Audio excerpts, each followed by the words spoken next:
자, 오늘은 본문이 좀 길어서 빨리 진행하도록 하겠습니다. 자, 오늘 본문 말씀 룻기 2장은 이제 베들레헴으로 돌아온, 자, 베들레헴에 흉년이 들어서 엘리멜렉과 나오미의 가정이 모압으로 이제 모든 것을 다 팔고 떠났었죠. 근데 그곳에서 쫄딱 망해서 다시 이 베들레헴으로 돌아오게 됩니다. 자, 베들레헴에 돌아온 나오미에 대한 새로운 정보를 제공하면서 룻기 2장은 시작하고 있습니다. 오늘 본문 1절 말씀 다시 한번 읽어보도록 하겠습니다. 1절 말씀입니다. 시작. 나오미의 남편 엘리멜렉의 친족으로 유력한 자가 있으니 그의 이름은 보아스더라. 자, 나오미의 남편 엘리멜렉의 친족으로 유력한 자가 있으니 그의 이름은 보아스더라라는 정보를 주면서 룻기 2장이 시작되고 있어요. 자, 예루살렘으로 돌아온 나오미, 남편 엘리멜렉도 죽고 아들 기론과 말론도 죽고 이제 자부였던 룻과 함께 돌아왔죠. 자, 예루살렘으로 돌아온 나오미가 의지할 친척조차 없는 아주 혈혈단신이 아니었다라는 것을 정보로 제공하면서 룻기 2장이 시작되고 있다는 거예요. 엘리멜렉의 친족으로, 가까운 친척으로 유력한 자, 아주 부자인 보아스가 있었다라는 말로 이 룻기 2장이 시작되고 있다라는 거예요. 그러니까 나오미에게는 가까운 친척들이 있다 없다? 있다라는 그런 정보를 제공하면서 시작하는 거예요. 근데 가까운 친척들이 그냥 친척도 아니라 아주 부유한 친척들이 있었다라고 정보를 제공하고 있습니다. 1절에서 언급되는 보아스 말고도 보아스보다 더 가까운 그리고 더 부자 친척이 4장에 또 등장을 합니다.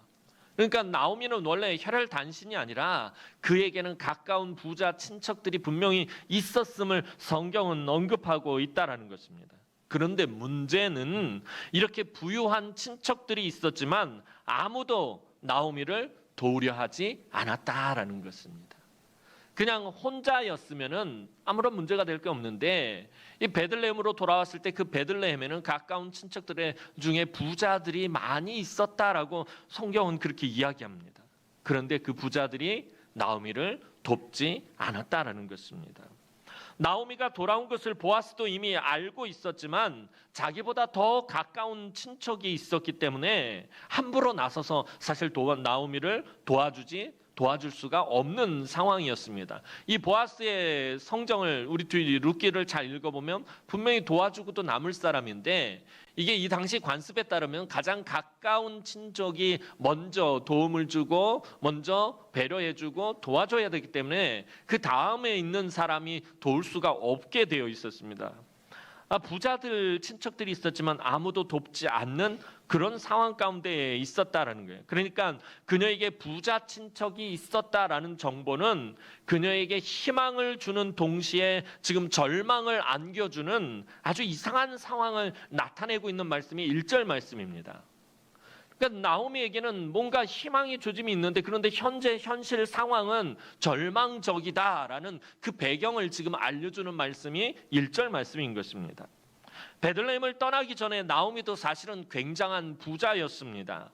하지만 이제는 쫄딱 망해서 돌아왔기에 나오미는 차마 친척들에게 도움을 적극적으로 요청하지 못하고 있었습니다. 그러자 룻은 시어머니를 봉양하며 생계를 책임지기 위해 일거리를 찾으려고 합니다.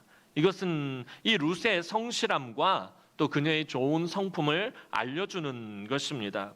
자, 이제 본격적인 이야기가 시작되어집니다. 이제 2절부터는 이 룻기 1장에서는 나오미가 주도권을 쥐고 이야기를 진행했는데 2장부터는 룻이 주도권을 쥐고 이제 이야기가 펼쳐집니다. 2절 말씀 한번 보도록 하겠습니다. 오늘 본문 2절 말씀입니다. 시작. 모압 여인 룻이 나오미에게 이르되 원하건대 내가 밭으로 가서 내가 누구에게 은혜를 입으면 그를 따라서 이삭을 줍겠나이다 하니 나오미가 그에게 이르되 내 따라 갈지어다 하매. 자, 믿음을 선택하고 이스라엘로 들어온 룻을 기다린 것은 생계를 염려해야 하는 가난한 삶이 그녀를 기다리고 있었다는 거예요. 우리 1장은 여러분들이 이미 잘 알고 있잖아요. 룻이 얼마나 기가 막힌 믿음의 고백을 합니까? 어머니의 하나님이 나의 하나님이 되고 어머니의 백성이 나의 백성이 되고 내가 죽기까지 어머니 곁을 떠나지 않겠습니다. 내가 어머니 곁을 떠나면 하나님이 나에게 벌 위에 벌을 주시기를 원합니다라고 그렇게 고백하며 믿음으로 이 베들레헴으로 돌아왔습니다. 그런데 룻을 기다리고 있는 삶은, 그 현실의 삶은 생계를 염려하고 걱정해야 하는 가난한 삶이 그녀를 기다리고 있었다라는 것입니다. 하지만 룻은 그러한 현실의 삶을 불평하거나 원망한 것이 아니라 그 열악한 상황에서, 그 열악한 삶의 형편 속에서 자기가 할 수 있는 최선의 일을 찾아서 그것을 하려고 하는 모습을 보여주고 있습니다. 그렇게 룻은 자기가 할 수 있는 일거리를 찾아 나섭니다. 보통 때 같으면 사실 이 가난한 과부 여인이 할 수 있는 일을 찾기란 쉽지가 않았을 터이지만 때마침 보리 추수기라 할 수 있는 일을 찾을 수 있었습니다. 추수꾼들이 밭에서 곡식을 거두어 드릴 때 율법은 이 바닥에 떨어진 이삭을 줍지 않고 내버려 두게 되어 있습니다. 또한 밭에 이 추수를 하다가 한 모퉁이를 돌아갈 때는 그 모퉁이를 다 베지 않고 그대로 남겨서 이 마을의 가난한 사람이나 고아나 과부가 그것을 거두어 최소한의 양식을 마련할 수 있도록 율법은 그렇게 정하고 있었습니다. 이처럼 이삭 줍기는 가장 가난한 사람이나 가장 비천한 사람이 하는 일이었습니다. 이삭 줍기를 할 사람들은 창고에 들이기 위해 곡식을 쌓아놓은 이 곡식 더미를 제외하고선 이 곡식 더미에 있는 것을 가져가면 그것은 이 도둑질이 됩니다. 이 정해진 곳 외에서는 이삭을 주울 수가 없어요. 이 곡식 창고라든지 곡식을 쌓아놓은 곳을 제외하고서는 밭 전체에서 떨어진 이삭을 주울 권리가 이 가난한 사람들에게는 있었습니다. 그래서 율법에 따라 누구의 밭에서든지 자유롭게 이삭을 줄 수 있었습니다. 이삭을 주기 위한 허가증을 발급받아야 되는 것도 아니었고 밭 주인에게 간청하며 제발 당신의 밭에서 이삭을 주게 해주십시오라고 이렇게 허락을 받을 필요도 없습니다. 율법이 정해놓았기 때문에, 가난한 사람들의 권리로 정해놓았기 때문에 뭐 허락을 받을 필요도 없고 가서 죽기만 하면 되는 것입니다. 내가 어느 밭에 가는, 그런데 아무 밭에나 가면 안 되고 추수가 시작된 밭, 그래서 이제 추수가 끝난 밭에서 이 이삭을 주어야 합니다. 아직 추수가 안 된 밭에 들어가면은 그건 도둑질이 됩니다. 그래서 추수가 한참 진행되고 있는 그 밭에 가서 또 그곳에서 죽기만 하면 되는 것이었습니다. 그래도 무더운 날씨에 밭 전체에서 여기저기 떨어진 이삭을 주어야 했기 때문에 이 이삭 줍기라는 이 일이 사실은 생각보다 만만한 일이 아니었습니다. 하루 종일 허리를 굽히고 땅에 떨어진 이삭을 주어야 했기 때문에 매우 고되고 힘이 든 일이었습니다. 하지만 가난한 사람들은 이 이삭 줍기를 통해서 먹을 양식을 구할 수 있었습니다. 모압의 평안한 삶을 포기하고 시어머니를 따라 베들레헴으로 돌아온 룻이 한 일이 바로 이런 힘들고 고된 일이었다라는 것입니다. 사실 그녀가 이 모압의 친정에 남았다면 이런 고생하지 않아도 되었습니다. 이런 가난한 삶을 살지 않아도 되었습니다. 그런데 룻은 이런 고생을, 이 이삭을 죽게 하는 이 비참한 삶을 사는 것을 전혀 부끄러워하지 않았습니다. 왜냐하면 룻의 인생의 가치관이 변했기 때문입니다. 1장에서 살펴본 것처럼 그녀는 잘 먹고 잘 살기 위해서 베들레헴에 온 것이 아니다라는 거예요. 나오미는 분명히 룻에게 돌아가라고 그랬어요. 너의 친정으로 돌아가서 편안한 삶을 살라고, 나와 같이 가면 고생밖에 없다, 고난만 기다리고 있다라고 분명히 말하고 있습니다. 그런데 이 룻이 베들레헴으로 나오미를 따라왔다라는 거예요. 그렇다면 잘 먹고 잘 살기 위해, 호강하기 위해 베들레헴에 온 것이 아니다라는 것입니다. 아까도 말씀드렸던 것처럼 어머니의 하나님이 나의 하나님이 되고 어머니의 백성이 나의 백성이 되기를 간절히 소망하며 믿음으로 온 것입니다. 룻은 모압에서 편안하게 사는 것보다, 새로 시집을 가서 편안하게 사는 것보다, 예전의 삶으로 돌아가는 것보다 하나님의 백성이 되는 것을 더 사모했기 때문에 모압에서 살 때 같으면 상상도 하지 못할 이 이삭 줍기를 기쁜 마음으로 하고 있었던 것입니다. 룻기 2장부터 룻이 이삭을 주면서 하나님의 놀라우신 은혜의 역사가 이제 나타나기 시작합니다. 1장에서는 계속해서 슬프고 또 좋지 않은 일만 이 나오미의 가정에 계속해서 일어났습니다. 그런데 2장에서부터는 이 베들레헴으로 약속의 땅으로 돌아온 다음부터는 하나님의 놀라우신 은혜의 역사가 나타나기 시작한다는 거예요. 하나님의 은혜는 사실 모든 성도들에게 주어진 하나님의 약속입니다. 그런데 하나님의 은혜는 항상 우리가 기대하고 생각하는 그 방법으로 그대로 이루어지지 않는다라는 것입니다. 항상 예상치 못한 장소와 시간 속에서 우리가 생각하지 못한 전혀 다른 방법으로 하나님은 역사하시면서 우리에게 은혜를 베풀어 주십니다. 이제 룻은 시어머니의 허락을 받고 이삭을 주우러 밭으로 나가게 됩니다. 그리고 본문은 이렇게 룻이 이삭을 주우러 보아스의 밭으로 가게 된 것이 우연한 일이었다라고 이렇게 소개하고 있습니다. 3절 말씀 보도록 하겠습니다. 오늘 본문 3절 말씀입니다. 시작. 룻이 가서 베는 자를 따라 밭에서 이삭을 줍는데 우연히 엘리멜렉의 친족 보아스에게 속한 밭에 이르렀더라. 자, 이삭을 주우러 나왔던 룻은 이곳저곳 추수하는 밭을 찾아다니며 이삭을 주었습니다. 나오미와 룻이 베들레헴으로 돌아올 때가 때마침 보리 추수할 때다라고 1장 맨 마지막에 그렇게 설명하고 있습니다. 그러니까 지금 한참 베들레헴 들판에는 보리 추수가 이루어지고 있었습니다. 그래서 이곳저곳을 돌아다니면서 룻이 지금 이삭 줍기를 하고 있었다라는 것입니다. 그러다가 룻은 나오미의 가까운 친척인 보아스의 밭으로 들어가게 됩니다.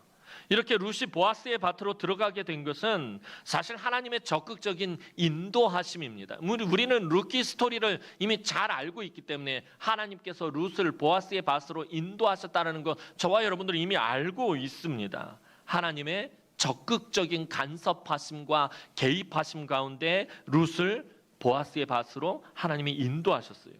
그런데 룻기를 기록한 룻기의 저자는 룻이 보아스의 밭으로 들어간 이 중요한 사건을 무엇이라고 기록하고 있냐면 우연히 되었다라고 기록하고 있다는 거예요.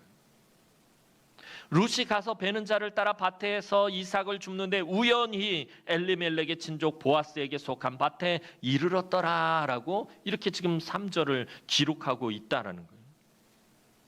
룻이 보아스의 밭으로 들어간 것은 룻의 인생의 변환점이 되는 그의 인생의 반전이 이루어지는 아주 굉장히 중요한 사건입니다. 그런데 이 중요한 사건을 우연히 된 것이다라고 룻기의 저자는 기록하고 있다라는 거예요. 뭘 의미하는 것일까요? 이 3절 말씀이 사실 굉장히 중요합니다. 이 우연히라는 말이 이 단어 하나가 굉장히 중요한 의미를 담고 있습니다. 그러니까 룻기의 저자는 지금 의도적으로 이 사건을 우연한 사건이라고 말하고 있다는 거예요. 하나님이 개입하신 사건이고 하나님이 인도하신 사건이 분명한데 이 룻기의 저자는 일부러 우연히 된 일이다라고 지금 그렇게 말하고 있다라는 것입니다. 그렇다면 룻기의 저자는 룻이 보아스의 밭으로 들어간 것이 왜 우연히 된 것이라고 말하고 있는 것입니까? 왜냐하면 지금 룻기의 저자는 아주 중요한 메시지를 저와 여러분들에게 주기 위해서 지금 역설적으로 우연히라는 말을 사용하고 있기 때문입니다.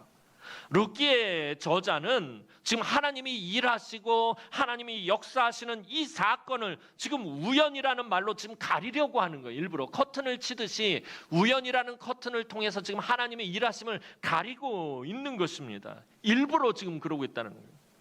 왜 그러느냐라는 거예요. 하나님의 역사하시고 일하심이 우연으로 절대로 가려질 수 없다라는 거예요. 이걸 지금 룻기 저자는 말하고 싶은 거예요. 아무리 우연이라는 말로 가리려고 해도 하나님의 일하심은 가려지지 않는다라는 것입니다. 하나님의 주권적인 일하심은 절대로 인간이 생각하는 우연이라는 말로 가려지지 않는다라는 것입니다. 룻기 저자는 3절에서 우연히 된 일이라고 지금 그렇게 말하고 있지만 사실 이 본문을 묵상하는 우리들이 우연? 당연히 아니지. 하나님이 하신 일이지 하며 우리 스스로가 하나님의 인도하심으로 말하게 하려는 의도를 깔고서 지금 3절에 우연히라는 말을 기록하고 있다라는 거예요. 우연히 룻이 보아스의 밭으로 간 게 아니다라는 거예요. 당연히 하나님이 간섭하셨다라는 걸 우리 입으로 스스로 말하게 하기 위해서 지금 룻기 저자는 일부러 우연이라는 말을 기록하고 있다라는 것입니다. 하나님은 우연을 가장한 필연으로 은혜를 베푸시는 분입니다.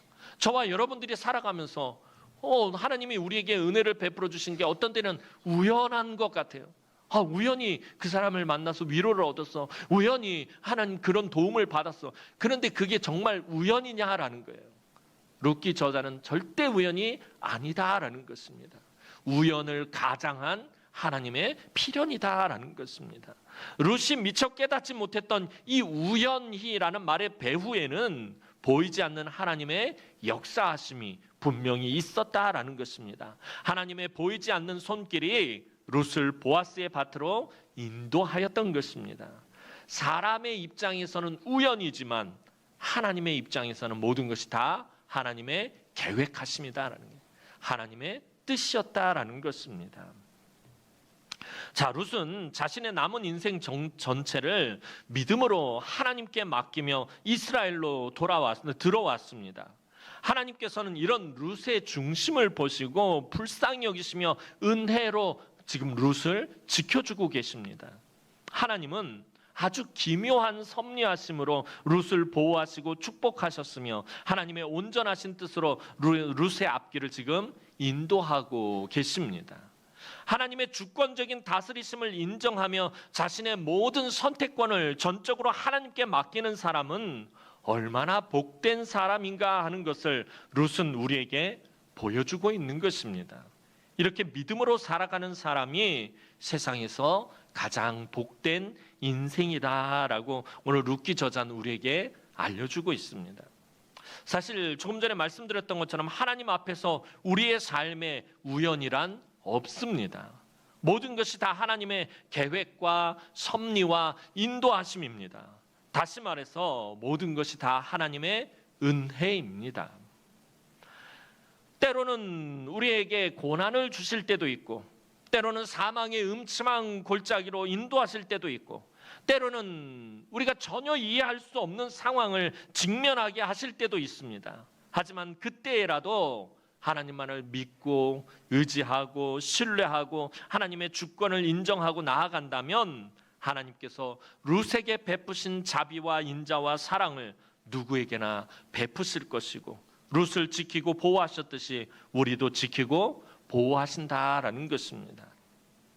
이제 룻이 우연히 보아스의 밭에서 이삭을 줍게 되었듯이 보아스도 룻이 이삭을 줍던 날 우연히 자기의 밭을 둘러보러 나오게 되었다라고 오늘 또 룻기 저자는 기록하고 있습니다. 4절 말씀 보도록 하겠습니다. 오늘 본문 4절 말씀입니다. 시작. 마침 보아스가 베들레헴에서부터 와서 베는 자들에게 이르되 여호와께서 너희와 함께 하시기를 원하노라 하니 그들이 대답하되 여호와께서 당신에게 복 주시기를 원하나이다 하니라. 자, 룻이 우연히 보아스의 밭에 들어갔다라고 룻기 저자가 기록한 다음에 바로 이어서 뭐라고 말하냐면 마침 보아스가 베들레헴에서부터 와서라고 이렇게 기록하고 있습니다. 이게 우연이 아니라고 이제 룻기의 저자는 관점을 바꾸어 버립니다. 이 4절 시작하고 있는 이 마침이란 말이요, 히브리어의 중요한 말인데 그거를 마침이라고 우리나라 말로 번역했는데 히브리어에선 또 다른 말로 사용하는데 무슨 말로 사용되냐면 라는 말로 사용됩니다. 보아스가 베들레헴에서 밭으로 왔네? 라고 지금 룻기 저자가 그렇게 표현하는 거예요. 우리말로는 마침 보아스가 베들레헴에서부터 자기 밭에 왔다라고 이렇게 표현하고 있지만 원전의 뉘앙스를 살려서 말하면은 이렇게 되는 거예요. 룻이 우연히 보아스의 밭으로 갔더라. 그런데 보아스가 왔네라고 이렇게 분위기를 확 전환을 시킬 때 사용하는 말이 이 마침이라는 말인 것입니다. 그러니까 룻이 보아스의 밭에 들어가서 하루 종일 열심히 이삭을 줍고 있는데 그곳으로 보아스가 온 일 자체를 아주 놀라운 일로 묘사하고 있다라는 것입니다. 그래서 4절을 묵상하며 우리가 무릎을 탁 치면서 그러면 그렇지, 하나님이 보아스를 룻이 이삭을 줍던 곳으로 오게 하셨구나라고 말하게 하기 위해서 또 여기서는 마침이라는 단어를 쓰고 있는 거예요. 우연이라는 말과 이 마침이라는 말을 통해서 하나님께서 지금 이 사건을 이끌어가고 계심을 보여주고 있는 것입니다. 또한 4절에서 보아스의 등장은 보아스의 성품을 알려주는 일꾼들과의 대화로 시작합니다. 일꾼들이 기쁜 마음으로 보아스를 맞이하고 있었습니다. 여러분, 직장 생활에서 하시는 분들은 아시겠지만 직장에서 막 일하고 있을 때 직장 상사, 사장이라든지 회장이 들이닥치면 이게 영 불편합니다. 군대에서도 마찬가지고요. 군날 자기 업무하고 있는데 사단장이라도 부대에 들어오면은 이것처럼 귀찮고 이것처럼 신경 쓰이는 일이 없습니다. 이 밭의 주인이 일하고 있을 때 그 밭에 들어온다라는 것 일꾼들에게는 사실 되게 불편하고 귀찮은 일입니다. 그런데 이 일꾼들이 보아스를 굉장히 기쁨으로 맞이하고 있는 것을 보게 됩니다. 그리고 보아스의 인사나 일꾼들의 대답은 형식적이고 가식적인 것이 아니라 서로 존중해 주는 데서 우러나온 것임을 볼 수 있습니다. 이 부자이면서 유력한 사람인 보아스는 몸소 추수하는 밭으로 나왔고 밭에 들어가 일꾼들과 함께 지금 대화를 나누고 있습니다. 일꾼들에게 갑질을 하지도 않고 주인이라는 그 명목하에 거드름을 피우거나 권위적이거나 교만한 말과 모습으로 대하지도 않는 것으로 보아서 보아스는 매우 인격적인 사람이었음을 알 수 있습니다. 보아스가 우연히 등장한 인물이 아니라 지금 이 룻기 2장에서 그 보아스 밭에 우연히 등장한 인물이 아니라 하나님께서 친히 준비하셨는데 준비하신 그 남자 주인공이 꽤 괜찮은 사람이라는 것을 지금 룻기 저자는 슬쩍 비춰주고 있는 것입니다. 그렇게 인격적이고 다른 사람을 배려하고 존중할 줄 아는 남자 주인공 보아스가 자기 밭에 나왔다가 마침 룻을 만나게 된다라는 것입니다. 아마도 보아스는 자기 밭에서 이삭을 줍는 룻을 보고 첫눈에 반한 것 같습니다. 보아스는 즉시 일꾼을 감독하는 자기 사환에게 묻습니다. 5절 말씀 보도록 하겠습니다. 오늘 본문 5절 말씀입니다. 시작. 보아스가 베는 자들을 거느린 사환에게 이르되 이는 누구의 소녀냐 하니 밭에는 이삭을 줍는 여인들이 룻 말고도 굉장히 많이 있었습니다. 그런데 보아스의 눈길을 끄는 여인이 있었는데 바로 룻이었다라는 것입니다. 여기서 룻기의 저자는 하나님의 미리 준비하시는 모습을 계속해서 보여주고 있습니다. 룻은 이삭을 주우러 집을 나와 마을 어귀에 와 있습니다. 그리고 우연히 어떤 밭에서 이삭을 줍게 되었는데 그 밭이 바로 보아스의 밭이었고 또 보아스는 마침 그날 밭에 나왔다가 많은 이삭을 줍는 여인들 속에서 우연히 룻을 발견하게 됩니다. 사람들에게는 계속해서 이 글을 읽고 있는 저와 여러분들에게는 우연이지만 하나님에게는 계획하심이라는 것을 지금 계속해서 말하고 있다라는 것입니다. 하나님의 우연이와 하나님의 마침이란 이 말로 보아스와 룻이 꼼짝없이 하나님이 만들어 놓으신 그 상황 속에 붙잡히게 되었다라는 것입니다. 여러분, 한눈에 반한 보아스는 이제 룻에게 말을 겁니다. 우리가 어떤 그런 로맨틱 드라마를 보면 남자 주인공이 여자 주인공에게 이렇게 말을 쓱 걸면 이러더니 어디서 수작질이야. 이제 보아스가 룻에게 말을 넌지시 겁니다. 이삭을 주우러 다른 밭에 가지 말고 자기 밭에 있으라는 거예요. 자, 8절 말씀 한번 보도록 하겠습니다. 8절 말씀 보겠습니다. 8절 말씀 본문 띄워주십시오. 8절입니다. 시작. 보아스가 룻에게 이르되 내 딸아 들으라 이삭을 주우러 다른 밭으로 가지 말며 여기서 떠나지 말고 나의 소녀들과 함께 있으라. 자, 여기 함께 있으라라는 말이 되게 촉이 딱 오는 말인데요. 이 함께 있으라는 말은 룻이 그 시어머니 나오미와 함께 있겠다. 내가 어머니와 함께 있겠다라는 때 사용했던 말과 같은 단어를 사용하고 있습니다. 그러니까 룻이 나오미와 함께 있기를 간곡하게 그리고 단호하고 분명하게 표현했듯이 보아스도 지금 룻에게 딴 데 가지 말고 자기 밭에 있을 것을 아주 간곡하고 분명하게 표현하고 있다라는 거예요. 너 다른 밭에 가지 말고 다른 밭에 가봐야 거기니까 힘들게 가지 말고 그냥 이곳에서 이삭 주기를 하렴 하고선 지금 그렇게 말을 하고 있습니다.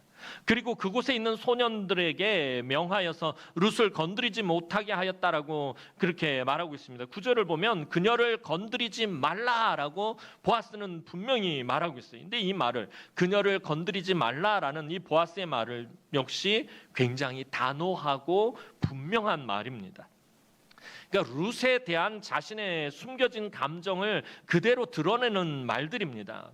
오늘 본문에서 계속 보아스의 입에서 쏟아져 나오고 있는 것, 룻기 2장에서 지금 보아스가 계속 하고 있는 그 말들을 잘 살펴보면 자기 밭에서 이삭을 줍는 룻에 대한 관심과 감정이 일고 있음을 알 수 있다라는 거예요. 이 룻에 대한 관심과 감정이 일기 시작한 보아스는 마치 사랑하는 여인의 안전에 대한 염려와 보호에 마음을 기울이는 그런 모습을 지금 보여주고 있습니다. 룻기 2장을 집에 가서 다시 한번 쭉 처음부터 끝까지 잘 묵상해 보시기 바랍니다. 그러면 이 보아스가 하는 말들을 일단 중점적으로 잘 살펴보세요. 보아스가 너 다른 밭에 가지 말라. 내 밭에 있어라. 너를 건드리지 못하게 하겠다. 물을 마음껏 목마르면 물을 마음껏 먹어라. 내 식사 자리에 와서 내 떡을 먹어라. 볶은 곡식을 가져가라. 그리고 막 하인들에게 하는 말이 있어요. 너희들 이 곡식을 배다 추수하다가 곡식단에서 일부러 한 줌씩 빼서 버리라라고 말해요. 더 많이 가져가게 하려고 곡식단에서 뽑아서 막 땅에 버리라고 막 일꾼들에게 그렇게까지 말을 합니다. 어떻게 보면 막 사심이 가득한 보아스의 모습을 보게 됩니다. 보아스는 룻을 위해서 뭔가 도와줄 일이 없을까? 그거 지금 열심히 생각하고 있는 거예요. 보아스는 룻에 지금 관심도 있고 그에 대한 감정도 있는데 그것을 표현하기 위해서 내가 룻에게 어떻게 하면 뭘 좀 도와줄 수 없을까? 지금 그것만 생각하고 그 일만 하고 있다라는 것입니다. 이렇게 자신을 향한 이런 보아스의 호의에 룻은 몸둘 바를 모르고 보아스에게 이렇게 말합니다. 10절 말씀 보도록 하겠습니다. 오늘 본문 10절 말씀입니다. 10절 말씀 봅니다. 시작. 룻이 엎드려 얼굴을 땅에 대고 절하며 그에게 이르되 나는 이방 여인이거늘 당신이 어찌하여 내게 은혜를 베푸시며 나를 돌보시나이까 하니. 자, 룻은 보아스의 이런 호의를 당연한 것으로 받아들이지 않아요. 자기를 표현할 때 뭐라고 표현해요? 이방 여인이라고 표현해요. 보아스는 이미 자기 시아버지 엘리멜렉의 친족이라는 가까운 친족이라는 거 분명히 알고 있어요. 그럼 이런 호의를 받으면은 저 같았으면 그럴게요. 저는 나오미의 자부입니다. 죽은 엘리멜렉의 자부입니다 하면서 일부러 보아스와의 어떤 그런 관계성이라든가 이런 걸 더 부각시킬 텐데 룻은 그런 걸 일절 말하지 않고 자기가 이방 여인, 모압에서 온 여인임을 밝히고 있다는 거예요. 굉장히 겸손한 표현입니다. 자기를 최대한 낮추고 있는 거예요. 이스라엘에서 이방인이란 어떤 의미인지 분명히 알고 있을 거예요. 그런 나이가 이방 여인이다라고 말하는 것, 자기를 굉장히 낮추고 있는 것입니다. 이때 보아스는 룻이 시어머니를 따라서 베들레헴으로 온 것과 시어머니를 얼마나 헌신적으로 공경하고 봉양하는지 분명히 들었다라고 11절에서 대답하고 있습니다. 11절 말씀 한번 보도록 하겠습니다. 11절 말씀입니다. 시작. 보아스가 그에게 대답하여 이르되 내 남편이 죽은 후로 내가 시어머니에게 행한 모든 것과 내 부모와 고국을 떠나기 전에 알지 못하던 백성에게로 온 일이 내게 분명히 알려졌느니라. 자, 보아스가 룻에 대해서 지금 평가를 하고 있는 거예요. 룻의 품행과 룻의 성품에 대한 보아스의 평가는 분명해요. 보아스는 룻의 아름다운 성품과 하나님을 향한 믿음을 가지고 있다는 것을 몰랐던 거예요? 알고 있었던 거예요? 이미 알고 있었다라는 거예요. 룻에 대한 정보를 이미 알고 있었다라는 것입니다. 그러니까 친척이니까, 베들레헴이라는 동네가 큰 동네가 아니에요. 조그만 동네예요. 나오미가 돌아왔다라는 사실 그 친척들이 다 알고 있었어요. 보아스도 이미 알고 있었단 말이에요. 그런데 나오미가 돌아올 때 혼자 돌아온 것이 아니라 그의 자부였던 룻을, 모압 여인 룻을 데리고 왔는데, 그 모압 여인 룻이 나오미를 잘 공경하고 또 그가 믿음을 따라서 왔다라는 것을 이미 보아스가 알고 있었다라는 것입니다. 그러니까 이미 보아스는 룻에 대한 정보를 가지고 있었고요, 이미 룻에 대한 관심을 가지고 있었다라는. 그런데 아까 말씀드렸던 것처럼 이 친족들 중에 보아스보다 더 가까운 친족이 있었기 때문에 나오미에게 적극적으로 도움을 주지 못하고 있었던 상태였던 거예요. 관심을 가지고 있었는데 때마침 룻이 자기의 밭으로 들어오게 된 것이었다라는 것입니다. 룻에게 지금 급격하게 마음이 끌리고 있음을 이 룻기 2장은 계속해서 알려주고 있습니다. 그리고 이제 룻을 향한 보아스의 말, 룻을 평가하고 네가 어떻게 너의 시어머니를 모시고 또 이곳에서 네가 어떻게 살고 너의 품행과 너의 성품이 어떤지 내가 알고 있다라고 이렇게 말하고 나서 이제 룻을 향한 보아스가 또 말을 하는데 축복을 해주죠. 거의 이건 제사장이 축복해주는 축복 기도나 마찬가지의 말을 합니다. 사실 보아스의 이런 축복 기도는 그대로 이루어지고요, 룻기의 핵심이 되는 것입니다. 룻기 전체의 핵심이 되는 말씀, 룻기 2장 12절 말씀입니다. 12절 말씀 보도록 하겠습니다. 오늘 본문 12절 말씀입니다. 시작. 여호와께서 내가 행한 일에 보답하시기를 원하며 이스라엘의 하나님 여호와께서 그의 날개 아래에 보호를 받으러 온 내게 온전한 상 주시기를 원하노라 하는지라. 자, 보아스가 룻에 대한 모든 정보를 가지고 있었고 또 그의 모습을 직접 확인한 다음에 이 보아스가 룻에게 말해요. 여호와께서 네가 행한 일에 보답하시기를 원하며 이스라엘의 하나님 여호와께서 그의 날개 아래에 보호를 받으러 온 너에게 온전한 상 주시기를 원하노라. 얼마나 기가 막힌 축복 기도입니까? 그런데 이 축복 기도가 사실 그대로 이루어집니다. 이게 룻기의 핵심이다라는 거예요. 오늘 저와 여러분들 제가 늘 서로 축복하라는 이유가 뭐예요? 그 축복이 그대로 이루어지기 때문에 그렇다라는 것입니다. 이 룻기의 핵심인 거예요. 네가 행한 일에 하나님께서 보답하고, 그러니까 우리가 행한 대로 하나님이 우리의 삶에 보답을 하시고요, 또 우리가 하나님의 그 은혜의 날개 아래에 보호를 받으러 들어가면 하나님께서 품어주시고 온전한 상을 베풀어 주신다라는 거예요. 이런 말로 지금 보아스는 룻을 축복하고 있었어요. 룻이 행한 일을 생각해 볼 때 오직 하나님만이 그녀의 헌신적인 삶에 대해서 충분한 보답을 해주실 수 있음을 지금 보아스가 말하고 있어요. 내가 도와주는 것, 보아스가 지금 룻을 도와주는 것보다 더 중요한 것이 무엇이냐면 하나님께서 그녀에게 은혜를 베푸시는 것이 더 중요하다라는 것입니다. 룻이 지금까지 믿음으로 결단한 것과 행한 일은 하나님 외에는 그 누구도 보답해 줄 수 없다라고 지금 보아스가 말하고 있는 것입니다. 보아스의 말대로 세상에서 가장 안전한 보호는 하나님의 날개 아래에 거하는 것입니다. 이 사실을 매일매일 깨달으며 사실 룻은 지금 살아가고 있는 것이에요. 이방 여인이 이스라엘 땅에 들어와서 산다라는 것 자체가 너무나도 힘들고 어려운 일입니다.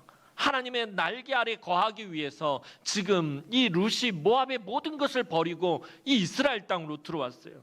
그래서 자기가 매일매일 그 하나님의 은혜 날개 아래 살아가고 있다는 것 누구보다도 잘 알고 있는 사람이 룻입니다. 룻은 항상 자신이 이스라엘 안에서 이방인이라는 사실을 잊지 않고 겸손하게 살아가고 있었습니다. 언제 어떤 불이익과 어떤 위험을 만나게 될지 몰라서 매우 조심스러워하고 있었습니다. 그런 때에 이런 보아스의 따뜻한 친절과 배려는 룻에게 너무나도 큰 기쁨과 위로가 되었습니다. 오늘 본문을 보면 보아스는 계속해서 아까 말씀드렸던 것처럼 룻을 위해서 뭐 더 할 일이 없을까? 룻을 도와주기 위해서 내가 뭐 더 할 수 있는 일이 없을까? 계속 그렇게 마음을 쓰고 있었습니다. 그래서 마지막에 14절을 보면 룻을 식사의 자리로 이끌고 룻을 위해서 식사를 준비하는 모습을 보게 됩니다. 당시에 볶은 곡식은 매우 고급 음식 중에 하나였다고 합니다. 그냥 먹을 곡식도 부족한데 그 곡식을 볶아서 먹는다는 건 이건 부자들만이 할 수 있는 일이었다는 거예요. 룻을 자기의 식탁으로 초대하고 그곳에서 볶은 곡식, 아주 좋은 음식을 제공하고 룻에게 고급 음식을 대접하고 그로 인해서 룻은 아주 배부르게 먹고도 남았다라고 성경은 말합니다. 그리고 나중에 그 남은 것조차 다 싸가지고 집으로 돌아가게 이 보아스는 배려합니다. 사랑하는 성도 여러분, 나오미와 룻이 베들레헴으로 돌아오는 것은 믿음이 없이는 불가능한 일이었습니다. 베들레헴의 그녀들을 위해 무엇이 준비되어 있는지 전혀 모르기 때문이에요. 나오미와 룻이 모압에서 베들레헴으로 돌아왔을 때 그들에게 어떤 삶이 기다리고 있는지, 어떤 좋은 것이 기다리고 있는지 사실 알 수가 없습니다. 그럼에도 이들은 오직 믿음 하나 붙잡고 베들레헴으로 온 것입니다. 그렇다면 자, 우리가 생각할 때 그러잖아요. 믿음 하나 붙들고 모든 것을 포기하고 이 베들레헴으로 돌아왔다면, 하나님의 약속의 땅으로 들어왔다면 하나님은 이들을 위해서 어떤 대책이 있어야 했다라는 거예요. 우리가 생각할 땐 그렇잖아요. 우리가 믿음 하나 붙들고 왔다면 그 믿음을 보시고 하나님이 어떤 대책을 세워야 하는 것 아니냐라는 것입니다.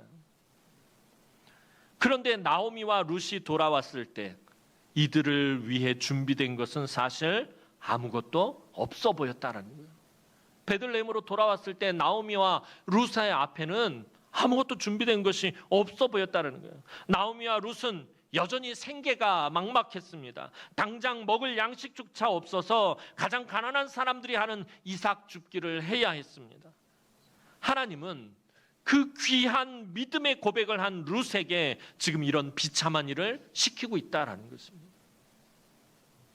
룻기 1장에서 룻은 엄청난 믿음의 고백을, 이방인 입에서 절대 나올 수 없는 엄청난 믿음을 고백하고 하나님의 은혜의 날개 아래로 들어왔단 말입니다.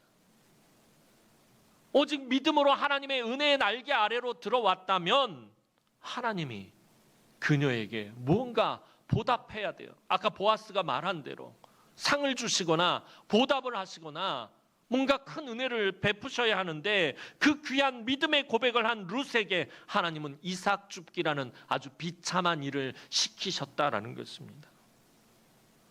다르게 표현하면 하나님은 룻을 인생의 가장 밑바닥으로 내려보내셨다는 거예요.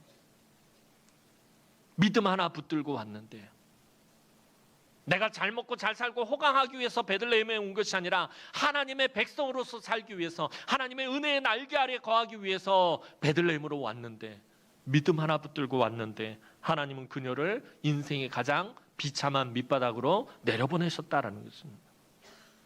어찌 보면 낙심하고 실망할 수밖에 없는 상황입니다. 그런데 여기에 하나님의 놀라우신 은혜가 준비되어 있었다는 거예요. 그러니까 앞에서 계속 이게 우연이 아니다라고, 우연이라는 말을 계속 쓰면서 룻기 저자가 지금 이 사건을 이끌어가고 있는 거예요. 그 인생의 가장 밑바닥까지 하나님이 내리셨는데 거기에는 놀라운 은혜가 사실은 준비되어 있었다라는 것입니다. 룻이 자기 인생의 가장 밑바닥까지 내려가는 일을 마다하지 않고 믿음으로 내려갔더니 그곳에서 하나님은 룻의 인생을 완전히 변화시키고 상상도 할 수 없는 은혜의 자리로 이끌고 갈 보아스를 준비하셨다라는 것입니다. 하나님이 우리를 낮추실 때는 우리가 싫다고 버팅기면 안 됩니다. 하나님이 저와 여러분들을 이 이삭 줍게 하는 자리로 내려보내셨을 때 그거 하기 싫다고 버팅겨서는 안 된다라는 것입니다. 내가 어떤 사람인데, 내가 그동안 어떻게 헌신했는데, 내가 이 교회 위해서 내가 얼마나 많은 것을 바치고 충성했는데 하면서 버티면 안 된다라는 거예요. 오늘 룻처럼 낮아져야 된다는 거예요. 보아스의 호의를 당연한 것으로 받아들이지 않고, 나는 이방 여인입니다. 나는 비천한 사람입니다. 나는 연약하고 부족한 사람입니다라고 룻이 고백한 것처럼 겸손하게 낮아져야 합니다. 하나님이 우리를 낮추실 때는 우리를 망하게 하시려는 것이 아닙니다. 그 낮은 곳에, 하나님이 우리를 낮추셨을 땐 그 낮은 곳에 우리의 인생을 변화시켜 줄 보아스가 준비되어 있기 때문이다라는 것입니다. 사랑하는 성도 여러분, 오늘 본문 말씀을 보면서 아름다운 사랑 이야기를 그린 낭만적인 드라마를 보는 듯 했어요. 사실은 보면서. 여러분, 그 드라마를 보면 그러잖아요. 여자 주인공과 남자 주인공이 만나야 하는 결정적인 상황이 딱 있어요. 막 남자 주인공이 여자 주인공을 만나기 위해서 막 헐레벌떡 뛰어가고 있는데, 그래서 이제 다음 씬이 그 둘이 딱 만나서 그래야 되는데 순심 씨, 수철 씨, 그러고서 딱 만나야 되는데, 이 순간에 작가가 어떻게 합니까? 여자 주인공이 버스를 타고 가버리게 해요.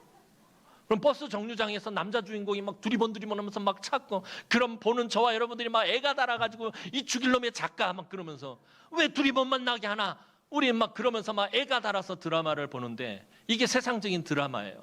그런데 하나님의 드라마는 그렇지가 않다는 거예요. 서로 엇갈리게 하시지 않는다라는 거예요. 엇갈릴 것 같은데, 우연인 것 같은데 하나님은 필연으로 결국에 그곳에서 만나게 하신다라는 거예요. 낮은 곳으로 내려보내셨는데, 낮은 곳에서 여자 주인공이 남자 주인공을 만날 수가 없는데, 그 낮은 곳에서, 그 비천한 곳에서 여자 주인공이 남자 주인공을 만나게 하시는 분이 하나님이시다라는 거예요. 결코 엇갈리게 하시지 않는다라는 것입니다. 그리고 또 한편으로는 룻을 향한 보아스의 배려가, 이 룻을 향해서 지금 계속 집에 돌아가셔서 진짜 룻기 2장을 다시 한번 묵상해 보셔야 돼요. 보아스가 어떤 말들을 하고 어떤 행동을 하는지 잘 살펴보셔야 돼요. 굉장히 중요합니다. 이 룻을 향한 보아스의 배려, 룻을 향한 보아스의 마음, 룻을 향한 보아스의 말들은 마치 우리를 향하신 하나님의 사랑의 모습을 대변하고 있다라는 것입니다. 아주 오래전에 저와 여러분들을 선택하시고 어떻게 하면 하나님의 마음을 전할까 고민하시는 하나님의 모습을 보는 듯합니다. 저와 여러분들에게 관심과 사랑과 그 감정을 어떻게 하면 표현할 수 있을까? 어떻게 하면 전할 수 있을까? 그것 때문에 전전긍긍하고 있는 하나님의 모습을 보는 듯하다라는 것입니다. 오늘도 저와 여러분을 하나님께서 보시고 첫눈에 반해서, 하나님께서 태초부터 저와 여러분들을 첫눈에 반해서 어떻게 하면 행복하게 해줄까? 어떻게 하면 위로해 줄 수 있을까? 어떻게 하면 나의 마음을 전할 수 있을까? 어떻게 하면 빈손으로 가지 않고 채워서 보낼 수 있을까? 하나님 지금 보아스를 통해서 그렇게 말씀하고 계십니다. 룻을 향해서 전전긍긍하는 이 보아스의 마음은 우리를 향한 하나님의 마음과 같은 것입니다. 룻기에 기록된 보아스와 룻의 러브 스토리는 단순한 러브 스토리가 아니라 우리를 향한, 저와 여러분을 향한 하나님의 러브 스토리라는 것입니다. 오늘 이 시간 이곳에서 예배를 드리는 저와 여러분이 하나님의 은혜의 밭에서 이삭 줍기를 하는 룻이 되기를 소망합니다. 오늘도 하나님은 우리 삶의 여기저기에 하나님의 은혜의 이삭들을 뿌려 놓으셨어요. 막 뽑아가지고 저와 여러분들의 삶의 곳곳에 이 은혜의 이삭들을 막 뿌려 놓으셨어요. 우리가 알지 못하게 많은 좋은 것들을 우연으로 가장해서 준비해 두셨다라는 것입니다. 우리 하나님이 미리 준비하신 은혜의 밭에서, 하나님이 미리 준비하신 은혜의 밥상에서 오늘 룻처럼 하나님의 정말 달달하고 따뜻한 그 사랑과 은혜와 축복을 평생에 풍성하게 누리시는 주의 귀한 우리 남흥의 모든 성도들이 되기를 주님의 이름으로 축원합니다. 기도드리겠습니다. 사랑과 은혜가 많으신 아버지 하나님, 은혜와 사랑을 진심으로 감사를 드립니다.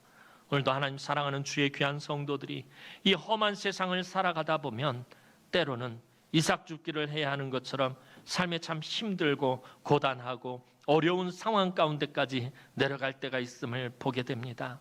그때일지라도 하나님, 우리가 낙심하거나 실망하지 않을 것은 그 낮은 곳에 하나님께서 은혜의 보아스를 예비해 두신 줄로 아오니, 하나님 오늘 우리의 삶 가운데서 늘 하나님이 예비해 두신 그 은혜의 이삭들을, 하나님 우연으로 가장해서 준비해 놓으신 그 좋은 것들을 하나님 우리가 오늘 룻처럼 누리며 살아갈 수 있도록 은혜를 베풀어 주옵소서. 이 험한 세상 가운데서 하나님의 은혜의 날개 아래 거하며 하나님 베풀어 주신 그 은혜로만 살아가는 우리 남흥의 모든 성도들이 되게 하여 주옵소서. 감사드렸고 예수님의 이름으로 기도하옵나이다. 아멘.